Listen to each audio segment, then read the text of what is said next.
ನಮಸ್ಕಾರ. ಬನ್ನಿ, ಇವತ್ತು ನಾವು 12ನೇ ಶತಮಾನದ ಮಹಾನ್ ಅನುಭಾವಿ ಕವಯಿತ್ರಿ ಅಕ್ಕ ಮಹಾದೇವಿಯವರ ಒಂದು ಅತ್ಯಂತ ಗಹನವಾದ, ನಿಗೂಢವಾದ ವಚನದೊಳಗೆ ಇಳಿದು ನೋಡೋಣ.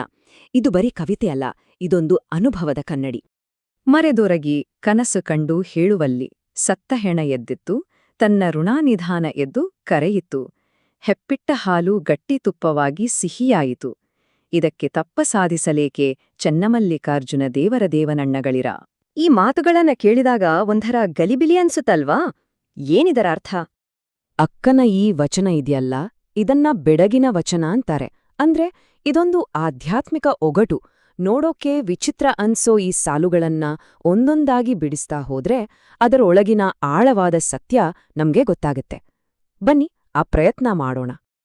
ಓಕೆ, ಈ ವಚನವನ್ನ ಪೂರ್ತಿಯಾಗಿ ಅರ್ಥ ಮಾಡ್ಕೋಬೇಕು ಅಂದ್ರೆ ಮೊದಲು ನಾವು ಅದು ಹುಟ್ಟಿದ ಸಂದರ್ಭಕ್ಕೆ ಹೋಗಿ ಬರಬೇಕು.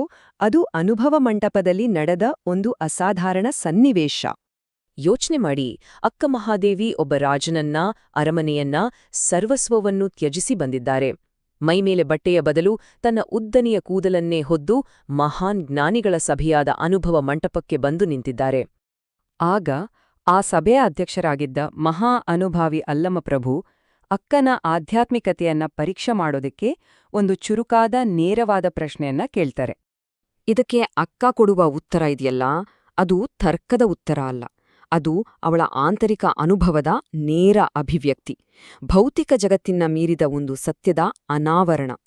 ಸರಿ, ಹಾಗಾದ್ರೆ ಬನ್ನಿ ಈಗ ಆ ವಚನದಲ್ಲಿರೋ ಒಂದೊಂದು ಪದದ ಹಿಂದಿರೋ ಆಳವಾದ ಸಾಂಕೇತಿಕ ಅರ್ಥವನ್ನ ನೋಡೋಣ. ಯಾಕಂದ್ರೆ ಇಲ್ಲಿ ಪ್ರತಿ ಪದಕ್ಕೂ ಒಂದೊಂದು ಅನುಭವದ ಆಯಾಮ ಇದೆ.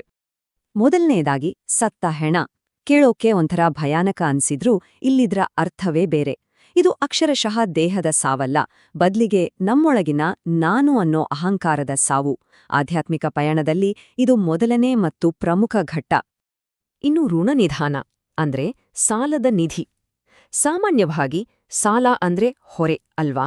ಆದ್ರೆ ಇಲ್ಲಿ ಇದು ಹೊರೆಯಲ್ಲ, ಬದಲಿಗೆ ನಮ್ಮೊಳಗೆ ಅಡಗಿರೋ ಆಧ್ಯಾತ್ಮಿಕ ಶಕ್ತಿಯ ನಿಧಿ. ಅದು ಎಚ್ಚರಗೊಂಡು ನಮ್ಮನ್ನ ದೈವತ್ವದ ಕಡೆಗೆ ಕರೆಯತ್ತೆ ಅಂತ ಇದರ ಅರ್ಥ.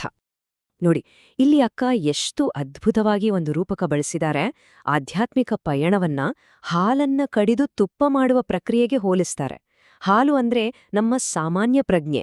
ಅದಕ್ಕೆ ಗುರುವಿನ ದೀಕ್ಷೆಯನ್ನೋ ಹೆಪ್ಪು ಹಾಕಿದಾಗ ಸಾಧನೆ ಅನ್ನೋ ಮಂಥನದಿಂದ ಕೊನೆಗೆ ಜ್ಞಾನೋದಯ ಅನ್ನೋ ಶುದ್ಧ ತುಪ್ಪ ಸಿಗುತ್ತೆ. ಎಂಥ ಅದ್ಭುತ ಹೋಲಿಕೆ! ಈ ರೂಪಕಗಳೆಲ್ಲ ಸುಮ್ನೆ ಬಂದಿದ್ದಲ್ಲ. ಇವೆಲ್ಲಕ್ಕೂ ಒಂದು ತಾತ್ವಿಕ ಹಿನ್ನೆಲೆಯಿದೆ. ಅದೇ ಶರಣರ ಶಿವಯೋಗ ತತ್ವ.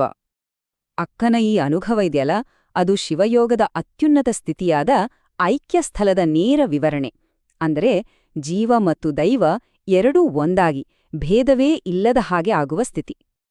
ಈ ಸಾಲಿದೆಯಲ್ಲ, ಸತ್ತ ಹೆಣ ಎದ್ದಿತ್ತು, ಇದು ಕೇವಲ ಕಾವ್ಯಾತ್ಮಕ ಸಾಲಲ್ಲ.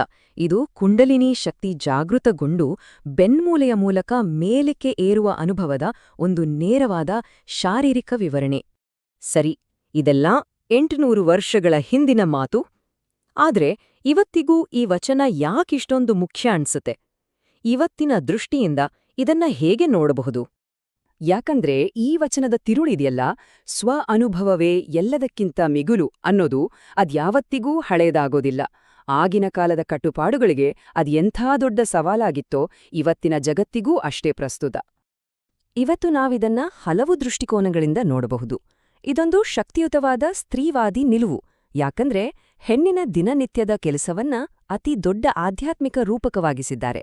ಇದನ್ನ ಮನೋವೈಜ್ಞಾನಿಕವಾಗಿ ನೋಡಿದ್ರೆ ಆಘಾತದಿಂದ ಹೊರಬಂದು ಗುಣಮುಖವಾಗುವ ಪ್ರಕ್ರಿಯೆಯಂತೆಯೂ ಕಾಣುತ್ತೆ.